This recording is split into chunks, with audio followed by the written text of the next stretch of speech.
आज आप लोगों के लिए फिर से एक नई टेली क्लास लेके हाजिर हूँ।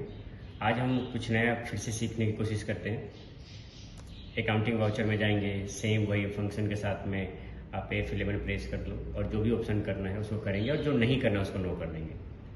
तो स्टार्ट करते हैं। आज अपन कोस्ट सेंटर कोस्ट कैटेगरी करेंगे, तो इसको मैं यस करता हूँ और कोस्ट कैटेगरी को यस करता हूँ। और उसके बाद में इनकी ज़रूरत नहीं है तो मैं इन तीनों क्या कर दूँगा, नो कर दूँगा। फिर अपन F2 में आते हैं, देखते हैं कोई ऑप्शन यस तो नहीं है, यहाँ पे कोई नहीं है। F3 करके देख लेता हूँ। यहाँ पे कल मैंने TDS बताया था, इसको अपन नो कर देते हैं। मैं फिर से साथ फंक्शन के साथ में F1 करता हूँ। और आज हम जो कर रहे हैं वो maintain cost centre and cost category करेंगे। Maintain cost centre cost category में क्या होता है कि हम एक कंपनी में कुछ एम्प्लॉय रखते हैं, उनसे परचेज करवाते हैं, सेल करवाते हैं, फिर उनको टिल द एंड सैलरी देते हैं और फिर ये देखते हैं कि कौन हमें प्रॉफिट दे रहा है, कौन हमें लॉस दे रहा है। तो इम्पोर्टेंट टॉपिक है, ध्यान से देखें। मेंटेन कोस्ट सेंटर और कोस्ट कैटेगरी इन दोनों को यूज़ करना है। सबसे पहले अकाउंट इन्फॉर्मेशन में आते हैं। मैं एक बार साउंड इसका म्यूट कर देता हूँ ताकि आपको कोई डिस्टर्बेंस ना हो। अकाउंट इन्फॉर्मेशन में आते हैं, कोस्ट कैटेगरी में आएंगे और हम यहाँ पे किसी भी कंपनी का नाम बना देते हैं। जैसे मैंने टाटा बना लिया। बाहर निकलते हैं और कोस्ट सेंटर में इस कंपनी में काम करने वाले एम्प्लॉय के नाम, जैसे टाटा में मैंने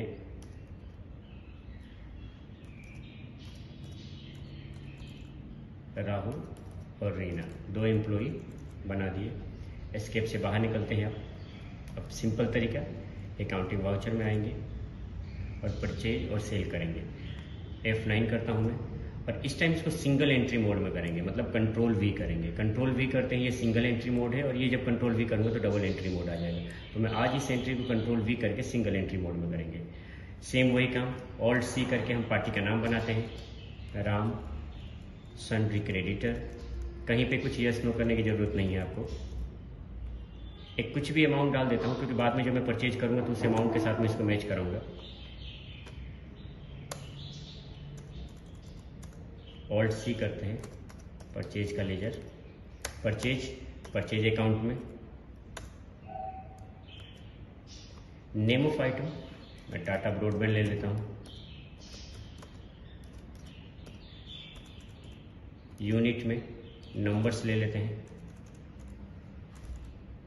और मैं ये डालता हूँ कि 1000 क्वांटिटी अपन को मिली है, एक की रेट 1500 रुपये है।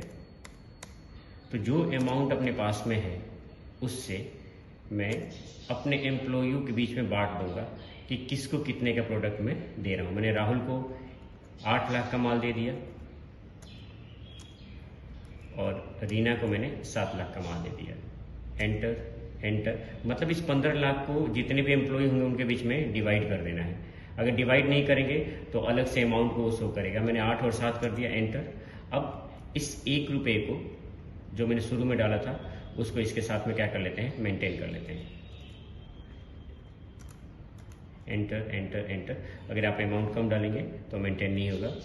10। अब मैंने परचेज कर लिया। एज इट इज अपन सिंगल एंट्री मोड में ही सेल करेंगे। तो मैं F8 करता हूँ, कंट्रोल V करूँगा। अब आप दो अलग अलग पार्टी बना के भी सेल कर सकते हैं कि दोनों क्रेडिटर से अलग अलग पार्टी को सेल करें। मैं एक ही पार्टी में कर देता हूँ। तो मैंने यहाँ पे सन डिडेटर किया, मैंने फिर से एक अमाउंट डाल दिया कोई सा भी। यहाँ सेल अकाउंट में नेम ऑफ आइटम ऑलरेडी अपने पास में बना हुआ है। टोटल प्रोडक्ट अपन सेल कर देते हैं। 1500 थी, 2000 में ब्रॉडबैंड कनेक्शन को सेल करते हैं टाटा। अब मैं राहुल ने जैसे 12 लाख का स्टॉक सेल कर दिया और रीना ने 8 लाख का। एक एग्जाम्पशन करते हैं हम, फिर मैं इसको बाहर जाके ऊपर इस अमाउंट को आप पेज अप भी कर सकते हो, अमाउंट को मेंटेन कर देते हैं अपन। परचेज और सेल हो जाने के बाद में हम एम्प्लॉय को सैलरी देंगे यहाँ पे। तो ऑल्ट C करके हम सैलरी का लेजर बनाते हैं। इनडायरेक्ट एक्सपेंसेस में इसको डालेंगे। अब मैं 2.5 लाख रुपए सैलरी उनको देता हूँ, अपन बांट देते हैं। कि किस किस को कितना कितना देना है। मैं राहुल को 140, क्योंकि प्रोडक्ट थोड़ा ज़्यादा दिया है मैंने, अमाउंट एक्सीड हो जाएगा तो वो नहीं लेगा। और यहाँ पे रीना को 1,10,000 रुपये टोटल मैंने अमाउंट ले ली। यहाँ पे कैश कर देंगे और इसको एक्सेप्ट करा देंगे। अब हम बाहर आते हैं और डिस्प्ले देखते हैं।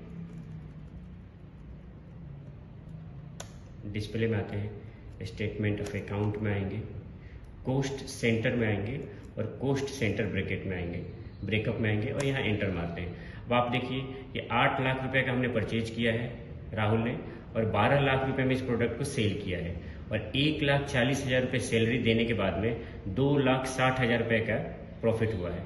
हम स्केप से बाहर निकलते हैं, हम रीना वाले अकाउंट में आते हैं। 7 लाख का परचेज हुआ है, 8 लाख रुपए का सेल हुआ और 1,10,000 रुपये के सैलरी दी है, तो यहाँ पर 10,000 रुपीज माइनस दिखा रहा है। तो इस तरीके से हम कोस्ट सेंटर ब्रेकअप में जाके सबका परचेज, सेल और सारा का सारा सब कुछ देख सकते हैं। तो एक बार मैं फिर से आप लोगों को बताता हूँ। अकाउंटिंग वाउचर में जाएंगे, F11 में आएंगे और अपन कोस्ट सेंटर और कोस्ट कैटेगरी को यस करेंगे।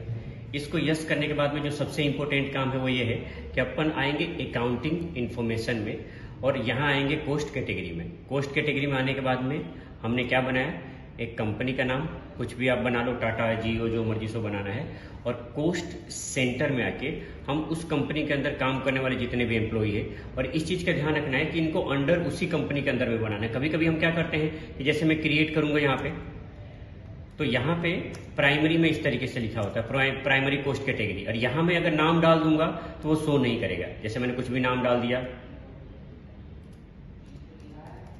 मैं अपना नाम ही डाल देता हूँ।